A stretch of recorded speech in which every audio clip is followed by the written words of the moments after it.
Hi அஸ்லாம் வலைக்கும், welcome back. இன்னைக்கு ரொம்பவே டேஸ்டியான நானகட்டா ரெசிபி தான் பார்க்க போறீங்க. ஸோ இது எங்க ஊர்ல எல்லாம் பாத்தீங்கன்னா இதோட பேர் வந்து நானகத்தான் தான் சொல்லுவோம். பட் சில பேர் வந்து நானகட்டாய் அப்படின்னு சொல்லிட்டு சில ஊர்ல எல்லாம் சொல்லுவாங்க.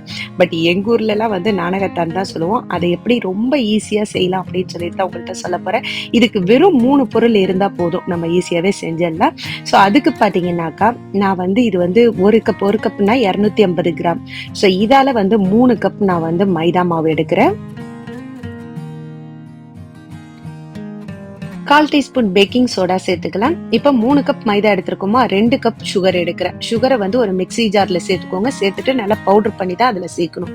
ஸோ நீங்க எக்ஸ்ட்ரா ஸ்வீட் அதிகமா சாப்பிட்ற நீங்களா இருந்தா இன்னொரு 1/4 கப் சேர்த்துக்கலாம். பட் இதுவே கரெக்டா இருந்துச்சு. இப்ப பவுடர் பண்ண சுகரையும் வந்து மைதாவுல சேர்த்துட்டேன். இப்ப 3 கப் மைதாவுக்கு பாத்தீங்கன்னா நான் வந்து 1/4 கப் கிட்ட நான் வந்து நெய் எடுக்கிறேன். நெய் வந்து நல்ல நெய்யா சேர்த்துக்கோங்க. நெய் வந்து இதோட கொஞ்சம் கூட எடுத்தாலும் ஒன்றும் பிரச்சனை இல்லை, நல்லா தான் இருக்கும். ஸோ நீங்க வேண்டாலும் 1/2 கப் வேண்டாலும் எடுத்துக்கலாம். பட் நான் வந்து 1/4 கப் தான் எடுத்திருக்கேன். இந்த நெய்யை வந்து லைட்டா மெல்ட் பண்ணிட்டு நம்ம வந்து அந்த மைதாவில் சேர்க்க வேண்டியதான். ஸோ அதுக்கு முன்னாடி பாத்தீங்கன்னா லைட்டா நான் வந்து 1 பிஞ்ச் அளவுக்கு நான் வந்து சால்ட் தான் சேர்க்கிறேன். ஸோ சால்ட் சேர்த்தோம் அப்படின்னா இனிப்பு எடுத்து கொடுக்கும் அப்படிங்கிறதுனால அதுக்கப்புறம் மெல்ட் பண்ணி வச்சிருக்க நெய்யை வந்து கொஞ்சம் கொஞ்சமா சேர்த்து நல்லா வந்து மிக்ஸ் பண்ணிக்கோங்க. இவ்வளவுதான் இந்த நானகட்டாய் செய்யறதுக்கு. வேற எந்த பொருளை நம்ம சேர்க்க போறதே இல்லை. பட் இது வந்து நல்லா பிசைஞ்சு எடுக்கணும்.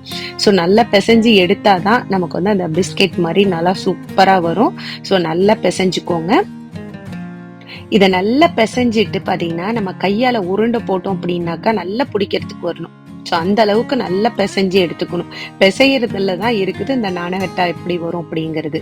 ஸோ இப்போ பார்த்தீங்கன்னா நல்லா பிசைஞ்சு எடுத்துட்டேன். சூப்பராக ஆயிடுச்சு நமக்கு வந்து இப்போ இந்த மாவு. ஸோ இதை வந்து எப்படி செய்யலாம் அப்படிங்கிறத பார்க்கலாம்.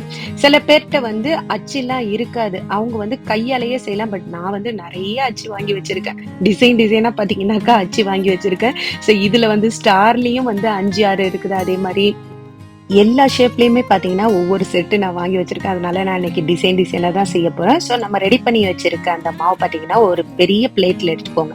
கொஞ்சமா எடுத்துட்டு இந்த மாதிரி நல்லா தட்டிக்கலாம். இதுல வந்து கிராக் எதுவுமே இல்லாத நல்லா தட்டிக்கோங்க.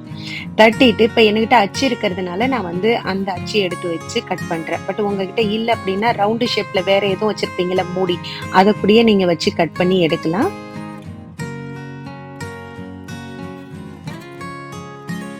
இப்ப இது எல்லாமே கட் பண்ணி எடுத்துடலாம். எடுத்ததுக்கு அப்புறம் நான் உங்கள்கிட்ட காமிக்கிறேன். ஸ்டார் வந்து ரொம்பவே சூப்பரா வந்திருக்குது.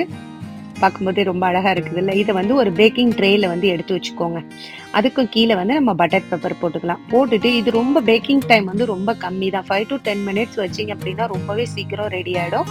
180 டிகிரியில் வந்து நம்ம இதை வந்து பேக் பண்ணி எடுக்கலாம். அதுக்கு முன்னாடி வந்து ஃப்ரீ ஹீட் பண்ணி எடுத்துக்கோங்க. உங்கள்கிட்ட அச்சுலாம் எதுவும் இல்லை அப்படின்னா நீங்க கையாலேயே இந்த மாதிரி செய்யலாம். இதுவும் ரொம்பவே சூப்பரா இருக்கும். இது வந்து என் ஃப்ரெண்டு தான் எனக்கு சொல்லி கொடுத்தது இந்த மாதிரி கையால செய்யறதுக்கு. அவன்ல இருந்து நம்ம வந்து நானகட்டாய் எடுக்கும்போது பாத்தீங்கன்னா ரொம்பவே சாஃப்டா இருக்கும். ஆக மாவா இருக்கு நம்ம உள்ள வைப்போம் அப்படின்னு வச்சிடாதீங்க, அப்புறம் ரொம்ப ஹார்ட் ஆயிடும். கொஞ்ச நேரத்திலேயே பாத்தீங்கன்னா நமக்கு வந்து கரெக்டா ஆயிடும். பிஸ்கெட் மாதிரி சூப்பரா வந்திருக்கு பாருங்க. கலர்லாம் டேஸ்டும் வந்து வேற லெவலா இருக்கும். இது வந்து நம்ம டீ கூடயும் வச்சு சாப்பிடலாம், ரொம்பவே நல்லா இருக்கும். சும்மா ஸ்நாக்ஸ் சாப்பிட்றதுக்கும் நல்லா இருக்கும். ஸோ இதே மாதிரி நான் எல்லாமே செஞ்சு எடுத்துக்க போறேன். ஸோ இதோட அளவு பார்த்தீங்கன்னா 1 கிலோ நீங்க மைதா எடுத்தீங்க அப்படின்னாக்கா 1/2 கிலோ நெய் எடுக்கணும், 3/4 கிலோ ஜீனி எடுத்துக்கணும். அதுதான் இதோட அளவு. ரொம்ப ரொம்ப ஈஸியா செஞ்சிடலாம். இது வந்து நான் ஈதுக்காக தான் செஞ்சிருந்தேன். ஸோ எல்லார் வீட்டுக்கும் கொடுத்து விடலாம் அப்படின்னு சொல்லிட்டு டிசைனா செஞ்சிருக்கேன். பார்க்கவே ரொம்பவே சூப்பரா இருக்கு. டேஸ்ட்டும் பார்த்தீங்கன்னா அல்டிமேட்டா இருந்துச்சு. ஸோ ஒரு நானகட்டாய் எடுத்து நான் உங்கள்கிட்ட உடைச்சும் காமிக்கிறேன். ரொம்ப சூப்பரா இருக்கும். நம்ம கடையில வாங்கினாலும் அந்த அளவுக்கு டேஸ்ட் இருக்காது. பட் நம்ம வீட்டுல செய்யும்போது பாத்தீங்கன்னா சூப்பரா இருக்கும். ஸோ இந்த ரெசிபி உங்க எல்லாருக்குமே பிடிக்கும்னு நினைக்கிறேன். பிடிச்சிருந்துச்சு அப்படின்னாக்கா லைக் பண்ணுங்க, ஷேர் பண்ணுங்க, மறக்காம நம்ம சேனலை சப்ஸ்கிரைப் பண்ணுங்க. பாய். இந்த வீடியோ உங்களுக்கு பிடிச்சிருந்தா லைக் பண்ணுங்க, ஷேர் பண்ணுங்க, சப்ஸ்கிரைப் பண்ணுங்க, மறக்காம பெல் பட்டனை கிளிக் பண்ணுங்க. பாய்.